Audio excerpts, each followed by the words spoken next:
وہ اصل گھر اس کا اوپر ارواح کے اندر، عالم ارواح کے اندر ہے. وہ روز یہاں سے نکلتی ہے اور اپنے رب کے پاس پہنچتی ہے، پھر وہاں سے پھر رب کے حکم سے واپس آ جاتی ہے. یہ گھر جو ہے یہ وہ والا گھر ہے. ہم دنیا کی زندگی کے اندر اپنے گھر بناتے ہیں، خواہشات کا گھر، حسرتوں کا گھر، امیدوں کا گھر، تمناؤں کا گھر، آسوں کا گھر، دن دولت کا گھر. یہ سارے گھر ہم اپنے ہاتھوں سے دھوکے کا سامان اکٹھا کرتے ہیں. قرآن میں اللہ فرماتے ہیں دنیا کی زندگی ایک دھوکے کا سامان ہے، دھوکہ ہے، یہ لاہ و لعب ہے، کھیل تماشا ہے. تو کھیل تماشے کے اندر ہم اتنے الجھ کے ہوئے ہیں کہ ہمیں اپنے اصل گھر کی فکر بھول گئی ہوئی ہے. ہم اپنے اصل گھر کو بالکل فراموش کر چکے ہوئے ہیں. ہمیں یہاں پر یہی لگا رہتا ہے کہ میں اپنا گھر بنا لوں، اینٹوں کا، بجری کا، ریت کا، ٹائلوں کا، اور بہت بڑا گھر بنا کر اس کے اندر جو ہے میں بود و باش اختیار کروں، میرا گھر اس سے بڑھ کر ہو جائے، مجھے کوئی نقصان نہ پہنچائے. اس نے مجھے نقصان پہنچا دیا تو آپ اس کے گلے پڑ گئے، اس نے نقصان پہنچا دیا اس کے گلے پڑ گئے. اس سے آگے نکلنے کی ہوس، اس سے زیادہ دولت کمانے کی ہوس. ساری زندگی ہماری اسی دھوکے کے سامان کے اندر گزر جاتی ہے، اور جب موت سر پہ آ کھڑی ہوتی ہے تو پھر ہمیں کچھ بھی پتہ نہیں چلتا کہ ہمارے پاس کیا ہے کیا نہیں.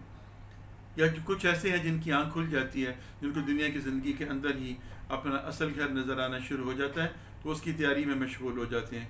یہ وہی لوگ ہیں جو کہ اپنی دن دولت کو، اپنے روپے پیسے کو، اپنے آرام کو، اپنے سکھ کو دوسروں کے اوپر لگا دیتے ہیں.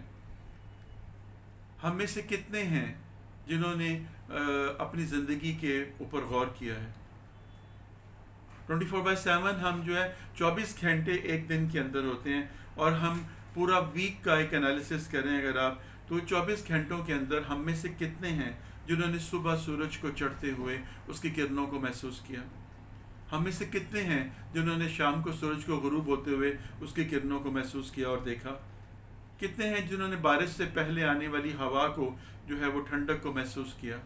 کتنے ہیں جنہوں نے اپنے چہرے کے اوپر صبح صبح کی جب وہ پاپ ہٹ رہی ہوتی ہے اس وقت کی ٹھنڈی ہوا کو اپنے چہرے کے اوپر محسوس کیا، اس کی خوشبو کو، اس کی لطافت کو محسوس کیا؟ کتنے ہیں جنہوں نے رات کے اندھیرے کے اندر ستاروں کو تلاش کیا؟ کتنے ہیں جنہوں نے ملکی ویز کو دیکھا؟ کتنے ہیں جنہوں نے ان ستاروں کے جھرمٹ کے اندر سے کچھ تلاش کرنے کی کوشش کی؟ نہیں، کیونکہ ہماری صبح تو 1 بجے ہوتی ہے، ہماری صبح تو 4 بجے ہوتی ہے. ہمارا دن بھی، سورج بھی ہماری سوئے میں گزر جاتا ہے، اور ہمارا سورج غروب بھی ہمارے مصروفیت میں ہو جاتا ہے. ہم بند کمروں کے اندر اس طرح سے بند ہو چکے ہوئے ہیں کہ ہماری سوچ، ہمارے دل، ہماری ویژن سب کچھ بند ہوگی ہوئی ہے.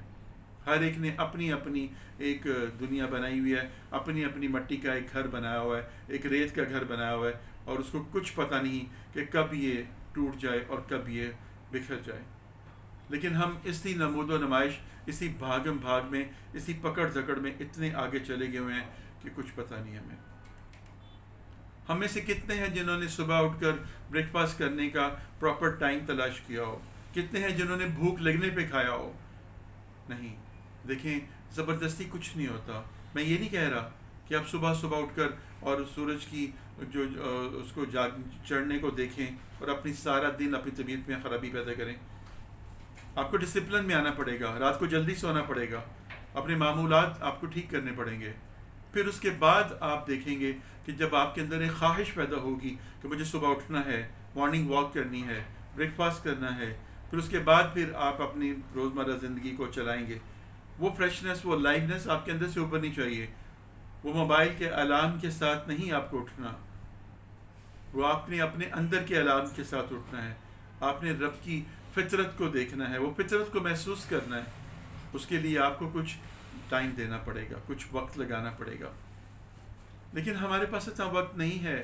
ہم ساری رات موبائل کے اوپر تو رہ سکتے ہیں، لیکن ہم صبح اٹھ کر گراؤنڈ نہیں جا سکتے. ہم صبح اٹھ کر اپنے ٹائم کے اوپر ناشتے کا ٹائم جو ہے اس کو ڈسکور نہیں کر سکتے. ساری رات ہم جو ہے، کیونکہ ہماری رات ہوتی ہی نہیں ہے، ہم 3 بجے تک، 4 بجے تک جو ہے کچھ نہ کچھ آرڈر کر کے منگوا کے کھاتے رہتے ہیں، اور یا گھر میں پڑا ہوا کچھ نہ کچھ نکال کے کھاتے رہتے ہیں. تو ہمیں بھوک لگتی نہیں. ہمیں کیا بھوک لگنی ہے؟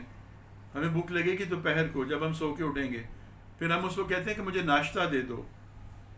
تو شرم بھی نہیں آتی ہمیں یہ کہتے ہوئے کہ مجھے ناشتہ دے دو، کیونکہ ناشتے کا ٹائم تو کب کا ختم ہو چکا.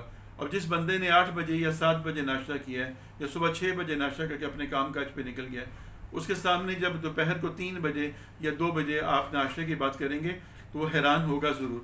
اس کے سامنے آپ کا پورا پورٹ فولیو آ جائے گا کہ بندہ کس کیلیبر کا ہے, اس کی راتیں کیسی ہیں, اس کے دن کیسے ہیں. تو آپ کیا اپنی کریکٹر اسیسمنٹ کروا رہے ہیں. لیکن ہمارے یہاں پر یہ چیز بڑی نمود میں آگی ہوئی ہے, ایک بہت بڑا پلس پوائنٹ ہے. ہم یہ سمجھتے ہیں کہ یہی ایک سب سے بڑی بات ہے, کہ یہی سب سے بڑی بات ہے. تو زندگی کے اندر جو ہے ہمیں اپنے آپ کو ایک ٹریک پہ لے کے جانا ہے, ایک سسٹم کے اندر لے کر آنا ہے, اور اس کے لیے آپ اپنے آپ کو دیکھیے, کھوجیے. واپسی کا سفر جو ہے وہ بہت کٹھن ہے, بہت کٹھن ہے. جب واپس جائیں گے اپنے اصل گھر میں تو آپ کے پاس ہاتھ میں کیا ہوگا؟ کچھ بھی نہیں. یہ چھوٹی سی آج ایک جو گفتگو ہے جو میں آپ سے کر رہا ہوں, اس کا مقصد صرف اتنا سا ہے کہ اپنے روز و شب کو چیک کیجئے, اپنی زندگی کو ڈسپلن میں لے کر آئیے, نیچر کے ساتھ مکس اپ ہو جائیے. اگر آپ نیچر کے ساتھ مکس اپ ہو جائیں گے, اس کے ساتھ اپنے آپ کو ایڈجسٹ کر لیں گے, تو پھر یہ مٹی کے گھر جو ہیں آپ کے, یہ بہت اچھے ہو جائیں گے. ان کے اندر روشنی آ جائے گی, ان کے اندر نور آ جائے گا. اگر آپ کا کنیکشن اللہ کے ساتھ ہو گیا ہے تو پھر آپ کا ظاہر اور باطن جو ہے وہ ایک ہو جائے گا. پھر آپ کو اپنے راستے تلاش کرنے میں آسانی ہو جائے گی. آپ کسی کی بہکانی نہیں کریں گے, کسی کی بیڈ بائکنگ نہیں کریں گے, کسی کی غیبت چغلی اور اس کے برائیاں کرنے میں نہیں لگیں گے, بلکہ آپ اپنی زندگی کے مست نظاروں کے اندر کھو جائیں گے اور رب کی فطرت کو تلاش کریں گے. اور اللہ ان کو ملتا ہے جو اس کی کھوج کرتے ہیں. میری دعا ہے کہ اللہ تعالیٰ ہمیں سمجھ کی توفیق دے اور صحیح راستے پہ چلنے کی توفیق دے. اگلی ویڈیو تک کے لیے اجازت دیجیے. فی امان اللہ.